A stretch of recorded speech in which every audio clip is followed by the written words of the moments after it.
Salut tout le monde, content de vous retrouver sur la chaîne YouTube Vigneron de ma reconversion à la bouteille. J'espère que vous allez bien et que vous avez passé une bonne semaine. Si vous ne l'avez pas encore fait, je vous invite à cliquer sur le lien s'abonner. Ainsi vous pourrez suivre l'intégralité de mes aventures mais également consulter les épisodes précédents. On va passer tout de suite à l'épisode 7, bien réussir ma soirée de dégustation. Allez, c'est parti! Pour réussir une soirée dégustation, le premier conseil que je peux vous donner est déjà de vous faire plaisir, c'est-à-dire choisir un vin que vous aimez et que vous aurez envie de faire découvrir à vos amis. Ainsi, vous passerez déjà une bonne soirée. Après, les conseils que je vais vous donner par la suite vous permettront de ne pas passer à côté de la qualité des vins que vous aurez choisis. Le second conseil est un conseil plutôt de l'ordre olfactif, c'est-à-dire éviter de déguster dans une pièce avec des odeurs dites parasites, odeurs de cuisine mais également les parfums que vous pouvez porter sur vous. Ces odeurs parasites pourraient rentrer en concurrence avec les arômes des vins que vous serez en train de déguster. Le troisième conseil que je peux vous donner est plutôt de l'ordre gustatif, c'est-à-dire éviter de boire du café, du thé, du chocolat avant une dégustation ou même de fumer. Vos papilles gustatives s'en retrouveraient altérées et vous ne pourriez pas profiter pleinement de la dégustation. Et le dernier conseil est plutôt un conseil de bonne conduite, c'est-à-dire buvez régulièrement de l'eau pendant la dégustation. Recrachez toujours les vins que vous dégustez. Ainsi, vous pourrez profiter pleinement de cette soirée et de tous les vins et de la qualité des vins que vous aurez en dégustation, mais vous éviterez également de rentrer dans un état d'ébriété.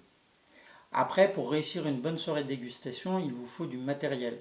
Je vous conseille d'avoir toujours un linge blanc ou une nappe blanche afin de pouvoir observer la robe de votre vin. Et puis, il vous faut un contenant, le verre. Pour cela, je vous renvoie à la vidéo sur le verre, carafé ou décanté. Ainsi, vous aurez toutes les bases nécessaires pour faire le bon choix du verre à dégustation. Maintenant, comment se passe une soirée de dégustation? Comment se passe une dégustation, plus exactement? Elle se passe grâce aux trois sens que sont la vue, l'odorat et le goût. On va commencer tout de suite par le sens de la vue. Allez, c'est parti!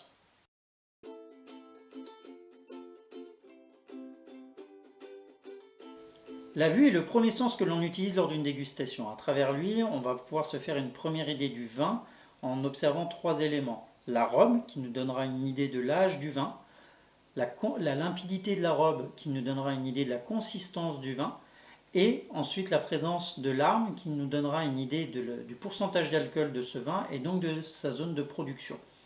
En ce qui concerne la couleur de la robe, on va pencher le verre de cette façon, vers l'avant, et on va observer la couleur. Il faut savoir que tous les vins fonctionnent de la même façon, blanc, rosé comme rouge. Plus la robe est claire, plus le vin est jeune, plus la robe est foncée, plus le vin est vieux. Ainsi, pour les blancs, on partira sur un jaune pâle, jaune vert pour les vins jeunes, pour aller vers quelque chose de plus ambré pour les vins vieux. En ce qui concerne les rosés, on partira sur un rose pâle pour aller vers un rose orangé, pelure d'oignon. Et pour les rouges, on partira sur une couleur violacée pour les vins jeunes, pour finir sur de l'acajou, du marron pour les vins vieux. Après, on va regarder la limpidité de la robe. Donc, on restera toujours dans cette position, on va regarder sa transparence. Si la robe est transparente, on pourra estimer que du coup le vin a peu de consistance. Et inversement, si la robe est plus opaque, on pourra estimer que le vin a un peu plus de consistance en bouche. Et pour finir, on va faire tourner le vin de cette façon dans le verre pour observer ce qu'il se passe sur les parois du verre. La présence de larmes ou de jambes, comme on les appelle, sur les parois vont nous donner une indication du degré d'alcool. Il faut savoir que dans les deux zones de production françaises, donc la zone septentrionale, la zone nord et la zone méridionale, deux éléments s'entrechoquent. C'est-à-dire qu'au nord, il fait plus frais et donc on va avoir des vins qui vont être plus acides, mais peu tanniques et peu alcoolisés. Et inversement, au sud, il fait plus chaud et donc on aura des vins un peu acides, mais tanniques et avec un degré d'alcool fort. Donc en fonction de la présence de l'arme, vous pouvez déjà estimer si votre vin est produit sur une zone septentrionale ou sur une zone méridionale.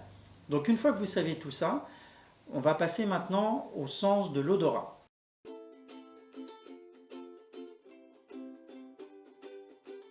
En ce qui concerne l'odorat, on va procéder de la façon suivante. C'est-à-dire qu'on va d'abord sentir le vin sans le faire s'aérer, pour se donner une première indication du type de vin que l'on a. Et puis après, on va aérer le vin en faisant tourner le verre de cette façon. Et une fois que les arômes seront concentrés au niveau du col, on va mettre le nez pleinement dedans. On va chercher deux choses. L'intensité des arômes savoir si on est d'intensité légère, moyenne ou puissante, et le type d'arôme que l'on rencontre. Est-ce que ce sont des arômes fruités, des arômes floraux, des arômes végétaux, des arômes épicés ou d'autres arômes que l'on peut rencontrer, type vanille, beurre, bois, cuir, chocolat.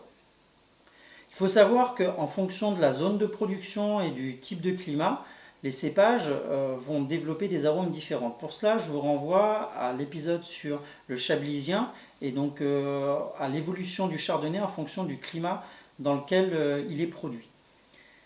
Donc une fois qu'on connaît le cépage, une fois qu'on a pu comprendre que les cépages produisent des arômes différents en fonction des climats, on a les arômes que j'ai dit, donc autres types vanille, beurre, pain grillé, chocolat, café, boisé.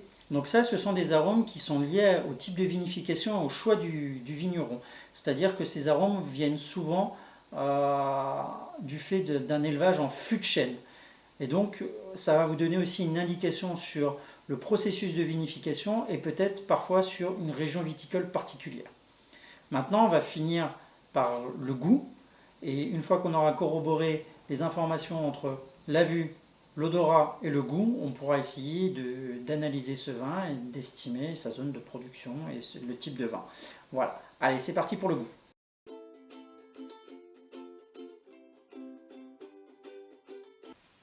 Dernière étape de notre dégustation, le goût. Comment on procède? Alors, on va prendre une petite quantité de vin dans notre bouche et on va aspirer de l'air, comme ça.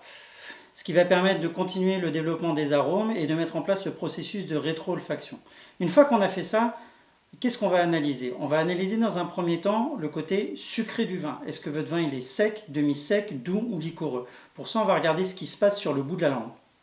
Alors attention, ne pas confondre le côté sucré de votre vin avec les arômes fruités que vous pouvez rencontrer quand vous avez le vin en bouche. Après avoir analysé le côté sucré, on va regarder l'acidité du vin. Est-ce que votre vin il a une acidité qui est plutôt légère, moyenne ou puissante? Cette acidité vous donne une indication sur la zone de production du vin.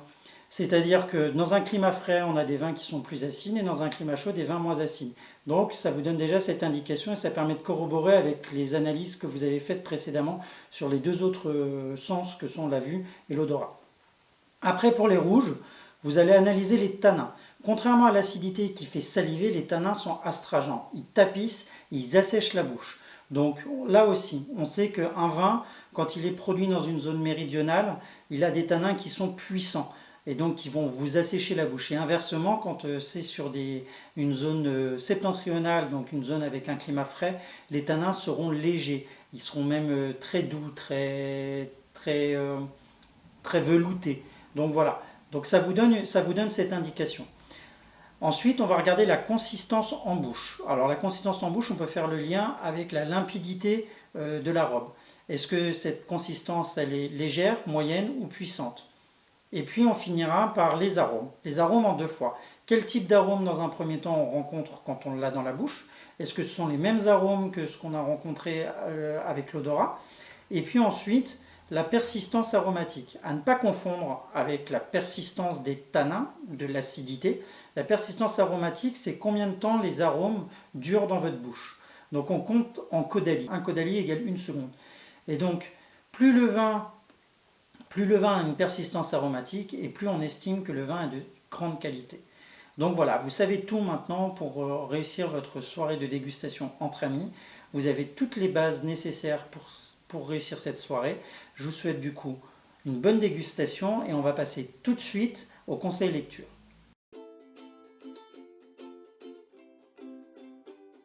Le livre du jour, c'est L'incroyable histoire du vin, de la préhistoire à nos jours, 10 000 ans d'aventure, de Benoît Sima et Daniel Cazenave. Donc voilà, aux éditions Les Arènes BD. Donc c'est comme c'est indiqué, voilà, c'est une BD qui est ludique, avec beaucoup d'humour.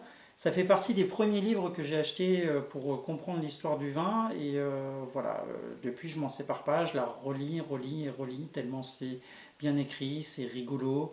Et ça donne beaucoup d'informations sur le vin. Donc voilà, je vous le conseille, c'est 22 €, c'est pas cher, ça fait 200 pages. Donc